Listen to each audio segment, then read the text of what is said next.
കിഴക്കൻ സൗദിയിലെത്തിയ സൗദി കിരീടാവകാശിക്ക് വൻ വരവേൽപ്പൊരുക്കി. പ്രവിശ്യ ഗവർണർ, പണ്ഡിതന്മാർ, മുനിസിപ്പൽ മേയർ, സൈനിക മേധാവികൾ എന്നിവർ ചേർന്ന് സ്വീകരിച്ചു. ദമാം അൽ ഖലീജ് കൊട്ടാരത്തിൽ വിളിച്ചു ചേർന്ന മന്ത്രിസഭാ കൗൺസിലിൽ കിരീടാവകാശി അധ്യക്ഷത വഹിച്ചു.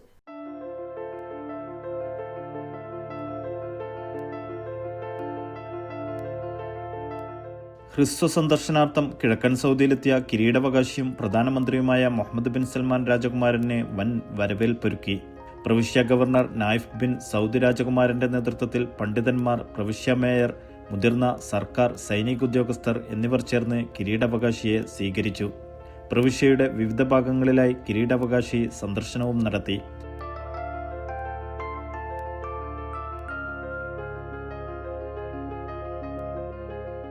ഇന്നലെ ദമാം അൽ ഖലീജ് കൊട്ടാരത്തിൽ ചേർന്ന മന്ത്രിസഭാ കൗൺസിലിൽ കിരീടാവകാശി അധ്യക്ഷത വഹിച്ചു.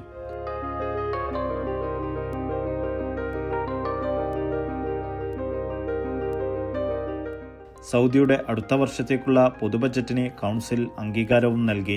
കൊട്ടാരത്തിൽ തന്നെ അഭിവാദ്യം ചെയ്യാനെത്തിയ പ്രവിശ്യയിലെ പൗരപ്രമുഖർ, പണ്ഡിതന്മാർ, രാജകുമാരന്മാർ, മുതിർന്ന ഉദ്യോഗസ്ഥർ, മന്ത്രിമാർ തുടങ്ങിയവരെ കിരീടാവകാശി സ്വീകരിച്ചു. Naushad റിക്കൂർ, media 1, Dammam.